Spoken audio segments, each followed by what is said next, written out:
Família Cidade 106,3 deixa você bem informado. Está chegando o melhor repórter da região, Francisco José. Muito bem, amigos da sua Rádio FM Cidade, muita atenção para a matéria, a reportagem a seguir. A entrevista a seguir. Está conosco o médico cardiologista Dr. João Martins, empossado como presidente de honra da ILCA, no último sábado, em sessão remota. Dr. João Martins, o senhor substitui um ícone da medicina, Dr. Tomás de Araújo Correia, de saudosa memória, que representa mais um título, essa benemerência na vida desse ilustre ipuense, Dr. João Martins. Forte abraço, Rádio FM Cidade, programa Fatos em Debate. Bom dia, é o João Martins falando para o repórter Francisco José da Rádio FM Cidade de Ipu, Ceará. Primeiro, eu me sinto muito honrado em dar essa minha pequena contribuição para o público por intermédio dessa rádio, que de fato é um veículo de educação. E a educação é a base de tudo para a gente ter algum eventual progresso individual e social.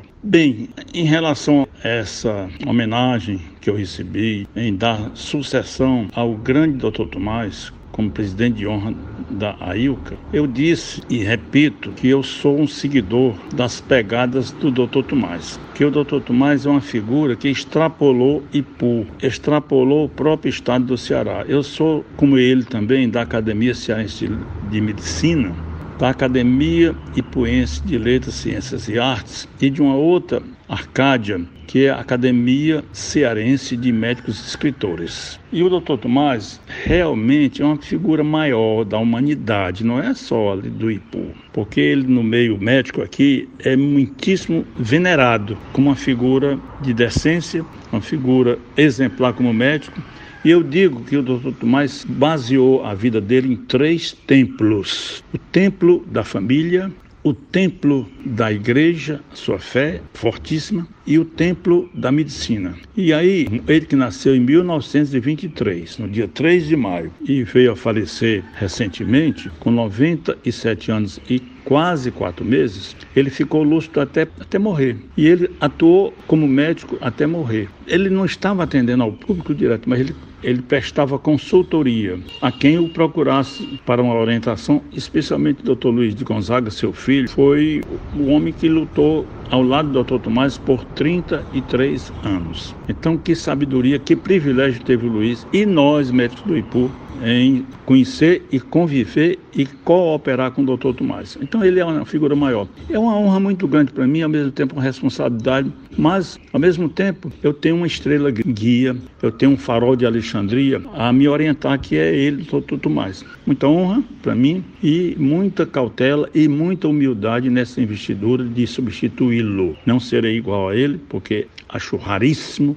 Ele é uma preciosidade rara, inclusive pela longevidade, 97 anos e quase 4 meses, é muita coisa. E desde 1948 se formou em medicina, na primeira faculdade de medicina do país, que é Salvador, Bahia. Dr. João Martins, o senhor é professor de uma das faculdades mais conceituadas do país, a Universidade Federal do Ceará, a UFC. Como tem sido a relação alunos e professor em tempos de pandemia? Superação, reinvenção, são terminologias exercidas nesta nova realidade dura imposta a todos nós? Bom, quanto ao fato dos alunos da faculdade, agora está se trabalhando online. Um aprendizado da crise. A crise sempre nos ensina. Porque agora eu estou falando com você pela tecnologia. Estou aqui na minha casa e tenho tentado orientar médicos que procuram a minha sugestão. Tenho tentado ajudar pessoas que procuram a minha atuação, já por meio dos meus ex-alunos da faculdade, residentes, estagiários. E nisto, o importante para o professor é buscar fazer com que o aluno aprenda. Hoje, nós aprendemos claramente que vamos aperfeiçoar esse método de falar à distância. Eu digo que nem existe mais distância com a tecnologia. Existe simultaneidade e instantaneidade. Você há pouco me falou, Francisco José, e eu vi aqui, eu estava tentando recarregar o meu celular. Então, eu, enquanto professor de classe, de aula e de leito, nós temos um grande mestre moderno, que eu chamo do século passado, um canadense, que dizia que medicina a gente aprende ao leito do paciente. convivendo com o paciente. O paciente é o nosso grande professor. E eu sempre dizia que a didática maior é o PAP. É o professor, o aluno e o paciente, o PAP. E o professor tem que respeitar muito o jovem. Eu gosto de repetir que na relação harmônica ou desarmônica entre pais e filhos, mestres e alunos, prepondera a falha mais dos pais, mais dos mestres do que dos filhos e do aluno. Prepondera, não quer dizer que é só de um, é só de outro. Esse é o alunato. E quanto à crise da pandemia, nos ensinou também o seguinte: não devemos confundir política, que é uma coisa digna, com politicagem, que é uma coisa evitável e perniciosa. A política é quando você coloca política, polis, em grego quer dizer cidade, bota a cidadania em prol da coletividade. É um processo educativo, é um processo repetitivo e nós temos que combater essa coisa do extremismo. O extremismo é ruim em qualquer coisa, especialmente para os não extremistas. Por quê? Porque o extremista, ele coloca nas suas ideias o seu caráter, sim, de acirrado. O extremista da política, ele será extremista no futebol, ele vai sair com uma barra de ferro para matar ou morrer, ou ambos. O extremista da religião é outro problema, ele só aceita que a religião dele é a única verdadeira, né? Ele exclui séculos e séculos de história. E o extremista da política, esse é o mais deletério, porque é ideológico e tudo mais. O que nos diz o especialista, médico cardiologista, para que cuidemos do nosso coração, cujo órgão vital tem recebido constantes sustos durante a pandemia? A fala de um especialista da área de saúde concernente aos cuidados preventivos à Covid. Sua opinião sobre as medidas sanitárias, o distanciamento social, a higienização por álcool em gel, álcool 70, o lockdown e a vacinação. Vacina sim, Dr. João Martins? Nosso abraço fraternal e gratos pela atenção a nós dispensada. Então, em relação à pandemia, que é o problema? O problema é que se todos adoecerem de uma vez, como eu diria para quem está assistindo o seu programa, como se diz no interior, se todos adoecerem de uma tacada, vai faltar leito, vai faltar médico, vai faltar a equipe de saúde, não é só o médico, é a equipe de saúde, para cuidar de tantas pessoas. Não se pode levar, num ônibus de 60 lugares, levar 120 pessoas, não é? Coisa desse tipo. Então nós temos que diminuir o contágio, a possibilidade de contágio. E, infelizmente, é necessário que se tome essas atitudes de evitar. Eu, particularmente, acho que no meio pobre é praticamente impossível. Privilegiados aqueles que podem ficar em casa e não passar fome, que pode ter um entretenimento, mas aqueles que vivem em casebres, amontoados, esses não conseguem fazer, mas uma parte faz. E se eu não consigo tudo, eu tenho que conseguir uma boa parte. Então, o lockdown tem sua razão de ser. Agora, tem que ser estudado. Não pode ser assim o radicalismo. Por exemplo, eu sou um exemplo bem clássico.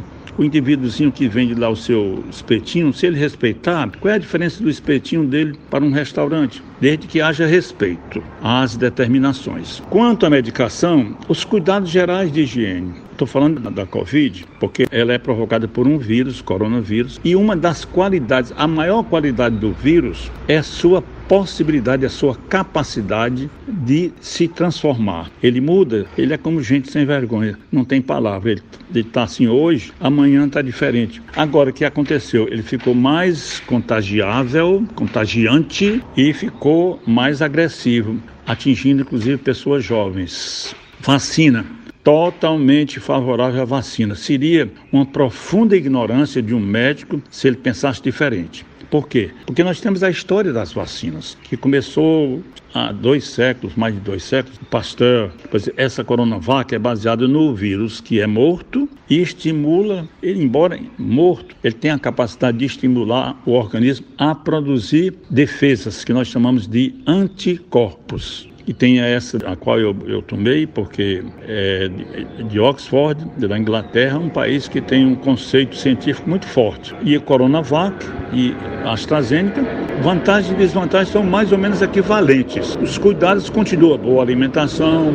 Se disser ivermectina, tenho lido fontes fidedignas metodologicamente bem feitas, que favorecem a tomar este remédio, como outros, zinco, vitamina D, inclusive dentro do normal habitual, que nós hoje, nessa época, tomamos pouco banho de sol, aliás, pouco banho de sol. O sol é tão importante que se diz assim, tomar banho de sol. Também tem o tomar banho de lua, né, para os poetas. Então, meus amigos, ouvintes desta rádio, que é uma rádio que educa, como é função de vocês transmitirem com ética, nós temos que sermos éticos, nós todos cidadãos, em cumprir o nosso dever e ter o nosso direito. E, no caso aqui, vamos obedecer, porque não é fácil ao governo determinar lockdown. Também o governo tem que estar analisando permanentemente como é que esse lockdown é mais execuível, mais possível de ser. Porque nós sabemos de gente de nível universitário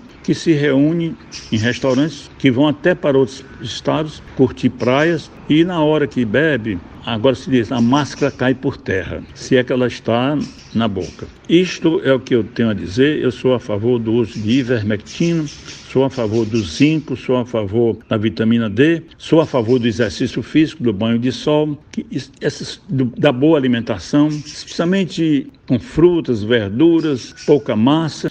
O comum, não vai mudar muita coisa não. E também eu sou a favor da educação psíquica, de a gente não se atordoar, ter cuidado, mas não ter pavor, porque o pavor gera o estresse enfraquece a defesa orgânica. O estresse pode ser físico e pode ser psíquico. O estresse psíquico, a preocupação, o receio exagerado, o medo é um sentimento normal. Se você não tivesse medo, você estaria na margem de um abismo. Então você tem que se proteger do abismo. O abismo hoje é o contágio. É isso que eu tenho a dizer para vocês da rádio e para o povo de Ipu e ouvintes dessa emissora. Por que o remédio é 100%? Nada é 100%. Nada é 100%. A vacina não é 100%. A vacina não está isenta de algum risco. Tudo tem risco na vida. Então a gente aprende na medicina um princípio. Primeiro, não prejudicar. Então o remédio que não faz mal, eu tento, porque algum mal que ele fizer é de pequena monta, mas o benefício que ele fizer é grande.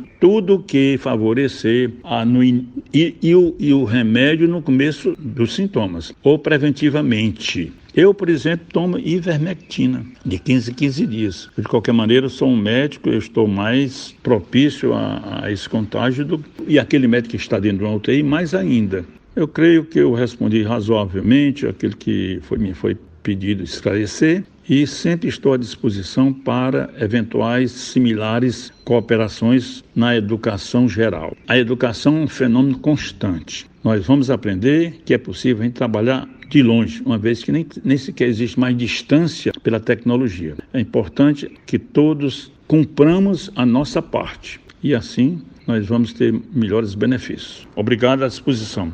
Estou ainda disponível, se por acaso não tiver atendido, alguma explicação complementar. Francisco José. Prazer, viu? A Família Cidade 106,3 deixa você bem informado. Repórter Francisco José.